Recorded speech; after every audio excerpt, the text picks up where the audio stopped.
Assalamualaikum warahmatullahi wabarakatuh. Halo, dan selamat datang di video praktik konseling dengan menggunakan pendekatan realitas. Sebelumnya, perkenalkan nama saya Inita Febrianti dengan NPM 202101500097, kelas R6B.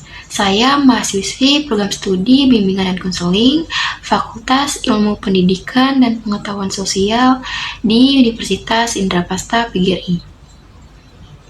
Pada video ini kita akan melihat bagaimana konseling dengan pendekatan realitas dilakukan dalam praktik. Di sini saya akan memberikan penjelasan singkat tentang pendekatan realitas. Pendekatan realitas adalah salah satu jenis terapi yang berfokus pada membantu klien untuk memahami dan menerima kenyataan hidup mereka. Pada pendekatan ini didasarkan pada keyakinan bahwa manusia memiliki kemampuan untuk memilih dan bertanggung jawab atas hidup mereka sendiri. Dalam konseling realitas, konselor membantu klien untuk mengidentifikasi pikiran dan perilaku yang tidak membantu mereka mencapai tujuan mereka, dan kemudian mengembangkan cara yang lebih efektif untuk menghadapi tantangan hidup. Tujuan video ini dibuat untuk memenuhi tugas mata kuliah praktik laboratorium konseling perorangan. Tujuan video ini adalah untuk memberikan gambaran singkat tentang bagaimana konseling dengan pendekatan realitas dilakukan dalam praktik. Video ini juga bertujuan untuk membantu klien potensial memahami apa yang dapat mereka harapkan dari konseling realitas. Dalam video ini kita akan melihat contoh kasus seorang klien yang mengalami prestasi yang menurun karena kebiasaan buruknya sendiri. Klien akan bekerja sama dengan konselor untuk memahami akar permasalahan prestasi yang menurun dan mengembangkan strategi untuk mengatasinya. Seorang pria muda berinisial D berumur 21 tahun. Ia adalah seorang mahasiswa. Ia telah melakukan perjalanan jauh dari kampung ke Jakarta dengan satu tujuan yang mulia, yaitu mengejar pendidikan tinggi di sebuah perguruan tinggi swasta yang ada di ibu kota. Sebagai seorang mahasiswa yang penuh semangat, D ini memiliki harapan besar untuk meraih kesuksesan dalam karirnya di masa depan. Namun, sayangnya D saat ini tengah menghadapi masalah yang cukup serius dalam perjalanan pendidikannya. Nilai atau indeks prestasi semester D yang selama ini cemerlang kini mengalami penurunan yang signifikan. Nah, penyebab dari penurunan ini adalah kebiasaan buruk yang telah menjadi kebiasaan dalam kehidupan sehari-hari D. D seringkali absen dari kuliah karena ia lebih memilih untuk bergaul dengan teman-temannya hingga larut malam. Kegiatan ini meskipun mungkin menyenangkan bagi D, tapi menyebabkan ia sering merasa ngantuk dan kurang konsentrasi pada pagi hari atau saat jadwal perkuliahan. Selain itu, dia juga cenderung menunda-nunda waktu untuk belajar dan mempersiapkan ujian. menunda-nunda belajar dan mempersiapkan ujian hingga saat-saat terakhir bukanlah strategi yang bijaksana dan dapat merugikan D dalam jangka panjang. Hal ini dapat mengakibatkan D tidak mendapatkan pemahaman yang cukup dalam materi pelajaran yang diajarkan. Nah, sehingga prestasinya pun terganggu.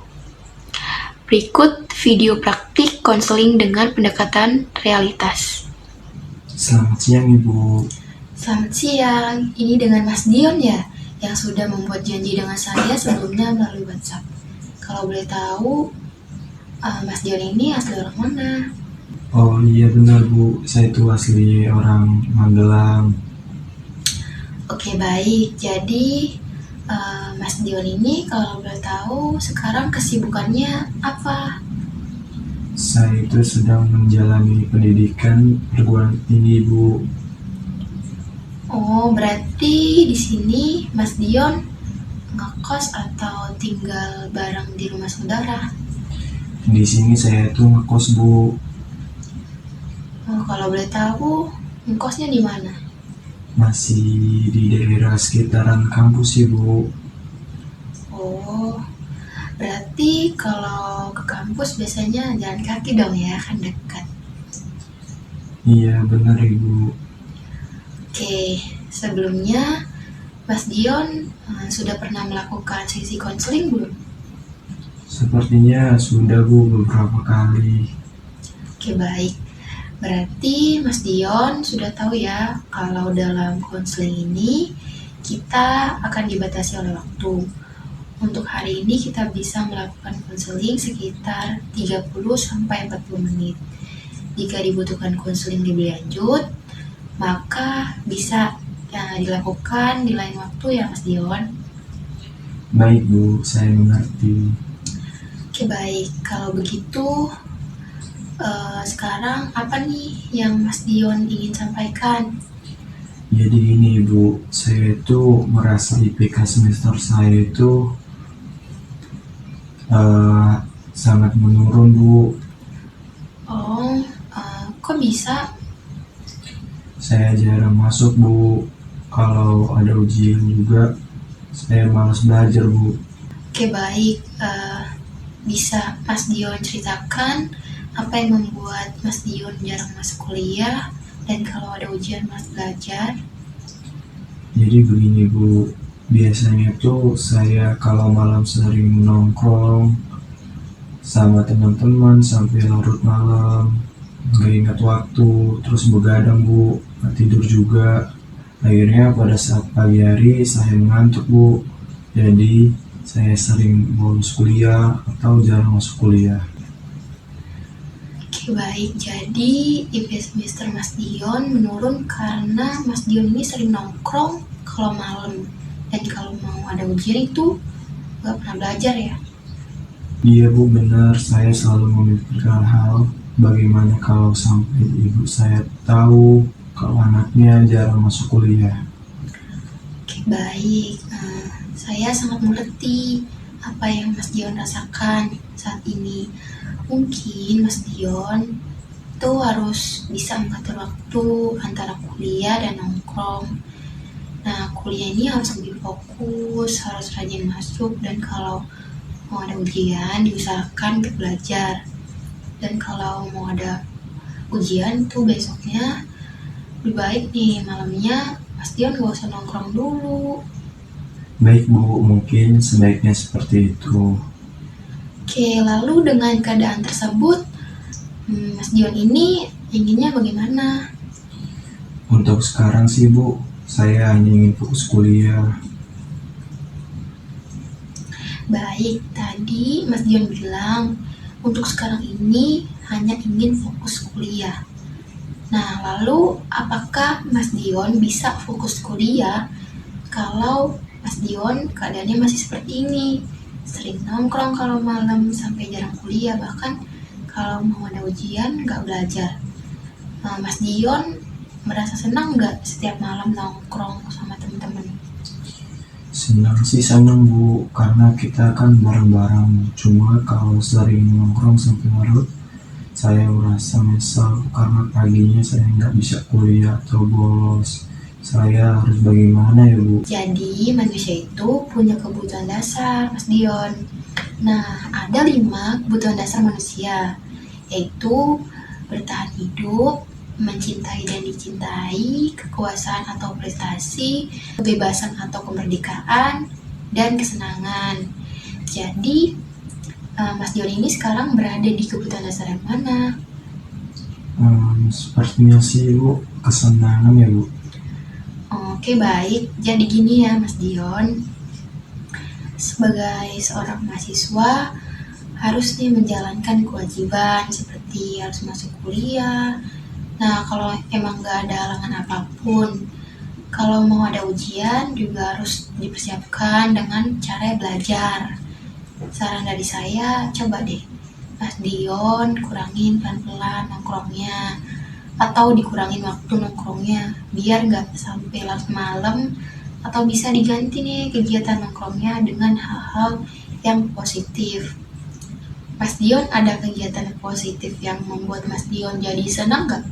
Ada sih Bu, saya itu dulu suka buat podcast dan juga saya sering mendengarkan lagu saat saya lagi sedih. Oke, baik. Lalu sekarang apa yang ingin Mas Dion lakukan? Saya sih ingin aktif kembali ya Bu, membuat podcast atau enggak saya buat musik lah gitu untuk mengejar cita-cita saya yang ingin saya belajar lagi kayak gitu sih Bu. Oke, baik. Semoga segala usaha yang Mas Dion lakukan akan berubah menjadi baik ya. Baik Bu, terima kasih Bu. Oke, tadi Mas Dion bilang ingin aktif kembali lagi membuat podcast. Kira-kira kapan Mas Dion akan memulainya? Kayaknya sih Bu, mulai dari sekarang saya bikin podcastnya biar mengganti kegiatan yang tadinya begadang terus diganti menjadi buat podcast tersebut Bu. Saya ingin membuat sendiri juga Bu. Saya juga ingin membuat jadwal kuliah yang lebih teratur dan juga mengatur waktu belajar kalau ada ujian kayak gitu sih Bu. Baik, langkah yang Mas Dion ambil ini adalah langkah yang sangat baik ya. Baik Bu, terima kasih atas sarannya ya. Sama-sama Mas Dion. Saya senang bisa membantu. Lalu bagaimana perasaan Mas Dion setelah melakukan sesi konseling bersama saya? Saya merasa bahwa seharusnya itu saya bisa lebih fokus lagi dan kuliah saya, karena saya sebagai seorang mahasiswa juga tujuan ingin membahagiakan orang tua juga ya Bu ya, ingin membahagiakan atau ingin menggapai cita-cita dan kalau ingin main yang sewajarnya saja sih Bu. Alhamdulillah, akhirnya Mas Dion menyadari hal tersebut. Baik, nggak kerasa nih waktu sesi konseling kita sudah 30 menit. Apakah Mas Dion merasa cukup untuk sesi konseling kali ini? Sepertinya sih sudah cukup sih Bu ya. Alhamdulillah Bu, saya sudah bisa mencerna apa yang Ibu sampaikan. Oke, baik. Kita akhiri sampai sini saja ya Mas Dion, sesi konseling kita hari ini. Baik Ibu, terima kasih banyak ya Bu. Saya pamit. Assalamualaikum warahmatullahi wabarakatuh Ibu. Baik, sama-sama Mas Dion. Waalaikumsalam warahmatullahi wabarakatuh. Hati-hati di jalan ya. Dalam video ini kita telah melihat bagaimana konseling dengan pendekatan realitas dilakukan dalam praktik. Nah, kita telah melihat bagaimana konselor membantu klien untuk memahami dan menerima kenyataan hidup mereka dan mengembangkan cara yang lebih efektif untuk menghadapi tantangan hidup. Terima kasih telah menonton video ini. Apabila ada kesalahan atau kekurangan pada video ini, saya memohon maaf. Wassalamualaikum warahmatullahi wabarakatuh.